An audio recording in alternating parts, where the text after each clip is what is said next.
अब से 20 साल पहले जब मैं डायरेक्ट सेलिंग के अंदर एंटर हुआ था, एक रेलवे स्टेशन पर मेरे हाथ में वो किताब लगी, बहुत झंझोरा उस किताब ने मुझको। उसमें एक लाइन लिखी हुई थी, अमीर लोग अपने बच्चों को ऐसा क्या सिखाते हैं जो एवरेज और गरीब या मिडिल क्लास के लोग अपने बच्चों को नहीं सिखाते। मैंने किताब बंद कर दी और मैंने खुद से सोचना शुरू किया कि ऐसा क्या डिफरेंस है। बात तो ठीक है कि एक कामयाब इंसान का बच्चा और बड़ी कामयाबी के बारे में सोचता है, और बड़ी कामयाबी के बारे में प्लान करता है, लेकिन जिस जगह मैं पैदा हुआ वहां पर तो सारे लोग एक ही बात कहते हैं, पढ़ाई करो पढ़ाई करो पढ़ाई करो।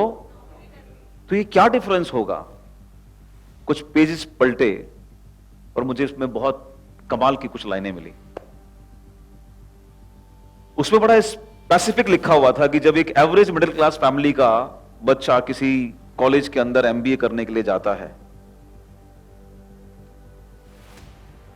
तो उसके दिमाग में एक विचार चल रहा होता है कि मुझे बहुत अच्छे से पढ़ना है, मुझे बहुत अच्छे से पढ़ाई करनी है, जो पढ़ाया जाएगा उसको समझना है, टीचर्स को रेस्पेक्ट करना है, जो बेस्ट और द बेस्ट मैं उनसे ले सकता हूं मुझे लेना है, मुझे बेहतरीन मार्क्स लाने हैं, मुझे अपनी बेहतरीन मेरिट में मुझे अपनी प्लेस लाना है। यहां तक कॉमन है। अब ये लाइन खेल है ताकि मुझे किसी बेहतरीन जगह कॉलेज प्लेसमेंट मिल सके।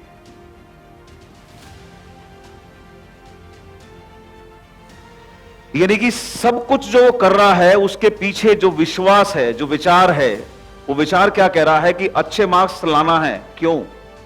सो दैट कॉलेज प्लेसमेंट मिल सके। खूब अपने आप को एजुकेट करना है। क्यों?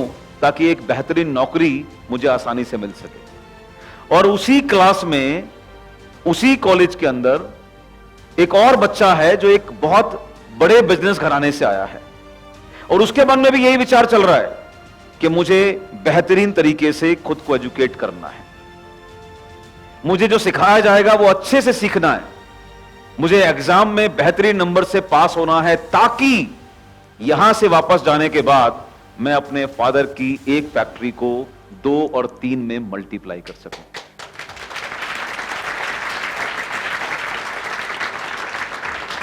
और परिणाम क्या निकलेगा कि इसी कॉलेज का, इसी का कलीग, इसी का दोस्त शायद आने वाले वक्त में इसी की किसी कंपनी के अंदर अपना रिज्यूम लेकर एक दिन पहुंचेगा।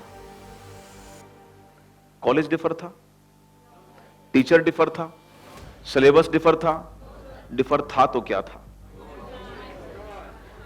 तो प्रॉब्लम कामयाब बनने में नहीं है मेरे दोस्त, प्रॉब्लम तो इस विश्वास में है कि क्या मैं कामयाब बन सकता हूं या नहीं बन सकता हूं। प्रॉब्लम कामयाबी में कहां है? क्योंकि जो ताकत आपके पास वही ताकत मेरे पास। मैंने अपना करियर जब शुरू किया गवर्नमेंट सेक्टर से, गवर्नमेंट एम्प्लॉय के रूप में, yes of course I was there but I was not satisfied. मैंने कभी इस बात को स्वीकारा ही नहीं कि विवेक सक्सेना का जीवन यहीं पर और इसी के लिए बनाया गया है। क्योंकि जब जब भी मुझसे कहा जाता था कि पढ़ाई करो और ये गारंटी है, पढ़ाई करो तभी नौकरी मिलेगी, तो मैं कई बार ये सवाल करता था कि मेरे तमाम रिलेटिव्स जो मुझसे बहुत बड़े थे उम्र में, उन्होंने बहुत बड़ी बड़ी पढ़ाई करी, बहुत सारी डिग्रियां, डिप्लोमा लिया, लेकिन उसके बावजूद भी वो अनएम्प्लॉयड थे। तो सफलता का, कामयाबी का पढ़ाई से कोई कनेक्शन डायरेक्टली कहीं नहीं है। कितने लोग आज बड़ी डिग्री लेने के बाद भी कॉम्प्रोमाइज करके कहीं जॉब्स कर रहे हैं, वो भी वो जहां पर वो नहीं चाहते। और कितने लोग जिनके यहां पर वो जॉब हैं, वो where is the connectivity of both the things. In 2003 मैं और जबीर भाई यहां पर, हम जिस कंपनी के अंदर थे, राइट, वहां पर एक ट्रेनर आए मलेशिया से। एक विश्वास मेरा और बड़ा, उनका नाम था कॉलिन हू।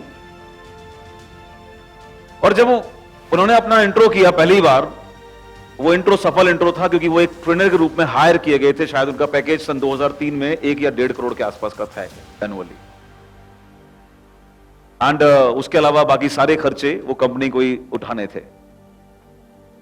उन्होंने भी यही बात बताई कि जब भी उन्होंने अपने बचपन में पढ़ाई करने की कोशिश की, पढ़ाई की बात की, तो उनको हमेशा एक लॉजिक सामने आया कि पढ़ने के बाद भी गारंटी सक्सेस की कहीं नहीं है। यस ऑफ कोर्स पढ़ाई जरूरी है आपको मैच्योर बनाने के लिए, आपको योग्य बनाने के लिए, लेकिन सफलता का इससे कनेक्शन आपके द्वारा स्वीकार किया गया है। ऐसे ही तमाम तरह के विचार पड़े हुए हैं।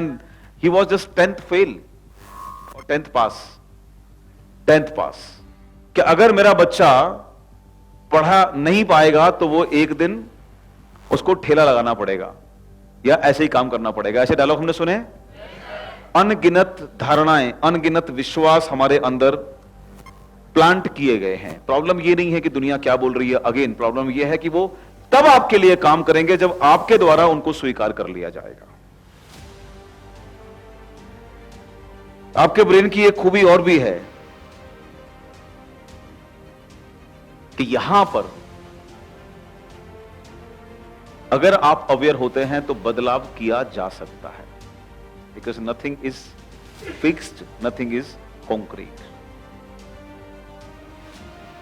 किसी भी उम्र में, किसी भी स्थिति में, किसी भी जगह पर आप अपने विश्वास को बदल सकते हैं, क्योंकि ये एक कॉमन चीज मैं देखता हूं कि बदलती है, फ्रीक्वेंसी बदलती है। संगत अगर आप अपनी बदलते हैं तो आपके ऊपर उस संगत का इंस्टेंट प्रभाव पड़ता है। सफल लोगों के बीच में लगातार बैठते हैं तो आपके अंदर भी सफलता के विचार पैदा होते हैं। मीटिंग्स में आते हैं तो मोटिवेशन होता है, मीटिंग में आते हैं तो आप भी उसके साथ में बहते हैं, मीटिंग में आते हैं तो आपको भी लगता है कि मैं सफल हो सकता हूं।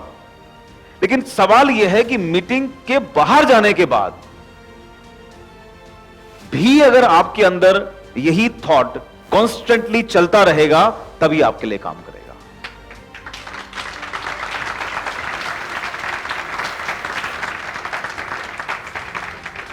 तो आप जो भी हैं आज, आप जो भी हैं, आप बहुत कामयाब हैं, एवरेज हैं, गरीब हैं, असहाय हैं, जो भी हैं, आप अपने खुद की वजह से हैं, आप अपने खुद के विश्वास के कारण हैं और इसको बदला जा सकता है। यह अच्छी खबर है हम सबके लिए। जैसे मैं हमेशा विश्वास करता हूं कि अगर आप एक बेहतरीन ऑब्जर्व करने वाले बन जाएं तो बहुत कुछ आप लाइफ में सीख सकते हैं, नेचर से भी सीख सकते हैं और लॉजिकल भी आप हो सकते हैं, पॉजिटिवली लॉजिकल हो सकते हैं।